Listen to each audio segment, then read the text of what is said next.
driving in, I wasn't even thinking about Shedeur Sanders and Abdul Carter and all these conversations we had. But I was just thinking how these two teams, there is absolutely no way that they're not going to suck again next year. There's no way. There's nothing. All right, so free agency has happened. Yeah. The draft is going to happen. There isn't a scenario where these two teams next year are going to be any good. With talking about the draft now. Now, because even if they draft Shedeur Sanders at number 3 and he ends up eventually being a good player, he's not going to play this year. No, not at least for half the season, for sure. So it's just we are yes and no. We're getting ready for a draft in a week just to set ourselves up for another miserable season. Yes, but there are miserable seasons, there are bad records, and there are bad records. And there are ways you can lose to where you look like a better, more competent football team. The Jets were boring to watch last year. Offensively, they couldn't do a goddamn thing, and the Giants couldn't score touchdowns. And it was a hard watch. You remember you sat there and you did the sidelines with me and Boomer and Phil for that Giants. God. The Giants couldn't move the football aside from one or two drives, and it was a bad product. Now, their schedule is going to be brutal, I believe, with the opponents they have. So I agree with you. We might be sitting here with another 6-11 football team. I don't disagree with that, and I'm sure the Jets won't be very good either in terms of record. But you can at least start to look the part and start to look like you're making strides. And maybe instead of losing games, I don't know, 27-9 with 3 kicked field goals because you can't get in the damn end zone. Maybe you're losing games because Russell Wilson is hitting Malik Neighbors down the sideline for touchdowns here and there. And maybe they're losing games 34-28. And it's at least an entertaining product. So I agree with you. It ain't going to be a great season for either team. But I think it can be a stepping stone to what they need to be. And that would be step 1, look like an NFL team. Yeah, but the biggest thing when it comes to a stepping stone to like going forward is having someone you believe could be your starting quarterback for many years to come. Like all of these teams that get excited about finally turning the corner that have been bad for so long, it's when they get the good quarterback. And you're not going to have that with either one of these teams at this point, at least for not in 2025, the 2025 season, because Justin Fields, like, he stinks. He cannot throw the ball. And I understand he's young, and it's better to have like a younger guy that maybe can have a little bit of potential. And you think, like, oh, he'll wake up like Sam Darnold. But, I mean, Sam Darnold could throw the ball. Justin Fields can't throw the ball. I mean, he got benched at 4-2. He did. Because of the way that he looked at the position. So that's going to get even worse offensively. They won't draft a quarterback this year, which I don't even know if they should or not. I don't know that. Until we get to the end of next weekend, and forget Saturday and Sunday, really Thursday and Friday, at least for me. Yeah, sure, you can find a Brock Purdy from time to time, like once in a lifetime. But most of the good quarterbacks come in the first couple of rounds. I know there are some outliers for sure, but most of them are in the first 2 rounds. Let's see where we're sitting next Friday night, because so much conversation has gone into the Giants with the quarterback. I don't think enough conversation has gone into the Jets needing a quarterback. And I do think that there's scenarios where the Jets could end up with a guy that potentially could be the starter midseason. Yeah, and this whole Aaron Glenn, Darren Muji, this new type of philosophy that they have, and I don't even know if Woody Johnson is saying this after all the Aaron Rodgers hype that ended up blowing up in his face, but this is the way we like it. No one's talking about us. We're in the shadows and we're working. Like, that sounds great if you come out of that thing and you end up winning, and then you could look back and say, hey, remember when it wasn't about hype? We were just compiling great players, and now look, we're a playoff team. But if you don't, it's even worse, because at some point when Aaron Rodgers was coming here, most of the fan base was excited. Mm-hmm. And you had season ticket sales, jersey sales. They were happy for at least a few moments. And that type of excitement around an organization, helps the business of the organization. Now, of course, it didn't work out, and that sucks, and it makes the fans feel even worse. But just for a little bit of time, there was some energy and some juice around the team. Now you've got these guys, you don't even know what the hell they're doing. Right. No one's talking about them. None of them have ever had these jobs before in their life. And so you better come out, and this team better look like a bunch of ass whoopers, even if you're losing games, because all this crap you're talking about, the type of team that you're going to be. Because no one's excited about it. You've got 2 guys here. There's different levels of fans that we have here. at WFAN. There's certain guys that are just as nutso as they were when they were 13 years old. You know, a guy like Evan Roberts, a guy like Mike Fliegelman, a guy like Pete Hoffman. Those are guys I'm going to throw in there. Both Pete Hoffman and Mike Fliegelman, independently of one another, have decided they're not rooting for the Jets this year. I've heard, yes. And I believe them. I do too. Like, these guys aren't like goofy radio bit guys. They're just sports guys who want to work here. Yep. Neither one of them want to root for their team anymore. Let me ask you this. We're sitting here next Friday night, next Thursday night.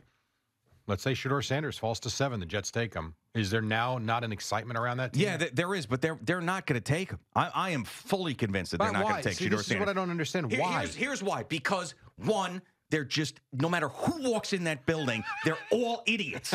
All right? And number two, what I just said, where we're doing everything in the shadows. We're over here. We're concocting our plan behind closed doors. Now they're going to bring in the most controversial, for whatever goddamn reason, Shedeur Sanders, who I don't even think is that controversial. They're going to bring in that guy? No, Woody Johnson's probably thinking I just went through a circus with Aaron Rodgers. I don't want to start another one with Shedeur Sanders, even though that's a stupid way of looking at things. It's a stupid way to look at it. But that's the way they're going to look at it. Because it's not, I understand the whole business of doing things stealthily, which is a big word we've heard this offseason, and they've been quiet, and they're going about their business. Drafting an exciting player in the first round of the draft is not opposite of that philosophy. It's drafting an exciting player in the first round of the draft. I mean, they're going to draft an offensive lineman whose name we won't be able to pronounce for the first couple of weeks. That's what it's going to be. Like, that's that guy, Membo, right? Membo, I believe. Membo. I believe so. And I understand if you're building a football team, building inside out is not a bad strategy. What I'm saying is, off your conversation about Justin Fields and the Jets not really having a quarterback right now. Now, the Giants do, from the standpoint of, if you need a quarterback this season, they do have an upgrade from last year. I mean, whether you like Russell Wilson or not, he's better than Daniel Jones. He's better than anything else they really had. And he plays the games. He doesn't get hurt all that much. He'll be out there every week if you need him. And I do think they'll score points. Not going to be great. The other thing about the Jets, too, you talk about, at least with the Giants, they have to deal with the Eagles and the Commanders 4 times. And I know they've owned Washington in the past, but not last year, not with Jaden Daniels. So those are 4 games. The Cowboys always give them trouble. So inside their own division is going to be difficult, let alone their out-of-conference or out-of-division schedule. The Jets are dealing with, in the AFC East, if they can find any competency from the quarterback position and play relatively well, you're dealing with the Dolphins, who right now are a mess with the whole Tyreek Hill stuff. They're looking to trade Jalen Ramsey, and Tua can't stay healthy. Who knows what they are? And Mike McDaniel's on the hot seat.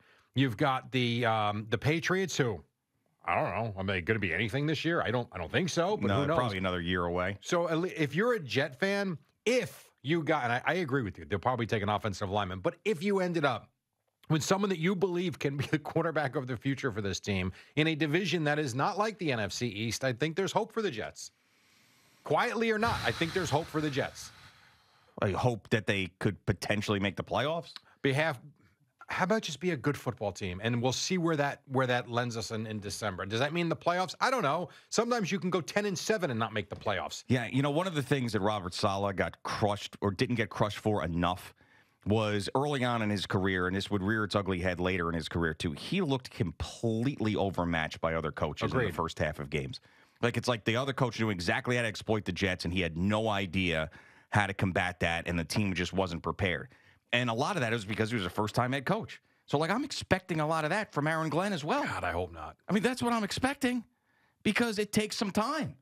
So, and then about the Jets got some players. They got some players. Okay, they got some players from a general manager that the owner started taking away responsibility from and then fired.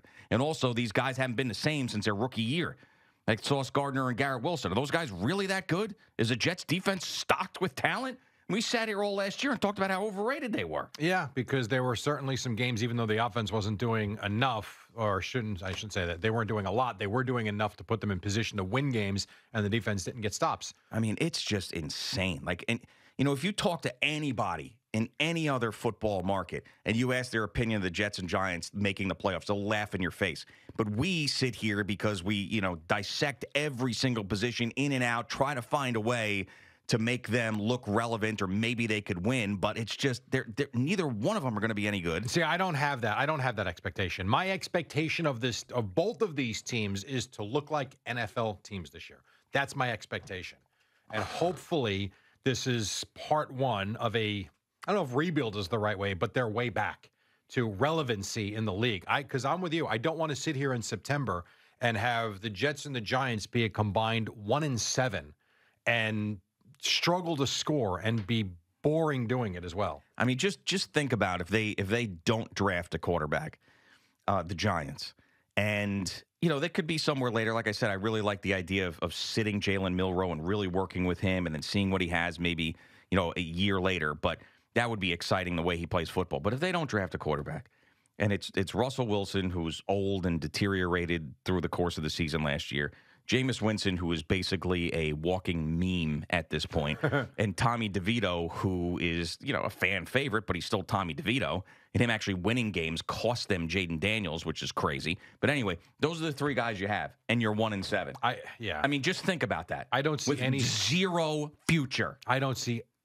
any scenario they don't draft a quarterback. My God. In the first 2 rounds. Because I don't want to hear about. I love when people are like, they're going to find their quarterback. It might come in the 3rd or 4th round. Yeah, you know how many quarterbacks get drafted in the 3rd and 4th round that don't have an NFL career because they're not NFL good? Yeah, I don't like that. So that's exactly. And I've said this, we talked about this last week when Boomer was out. I don't like the idea of if you don't think that the top 2 guys are your franchise quarterback, or the quarterback of the future, but then you draft one at 31 and trade back. What's the same goddamn thing? You want that guy to be, those guys aren't good enough to be your future to draft him at 3, but this guy is? Right. Because you draft him in the first round, top of the second round, you expect him to start at some point. You would certainly think so. But that's why the only guy that I would get excited about, just because from a talent standpoint it's undeniable, is Milroe. That's it. And I'm not saying that he's gonna work out. He could be very much like Anthony Richardson, but Anthony Richardson was thrown into the fire immediately, and that cannot happen with Milroe, wherever he goes.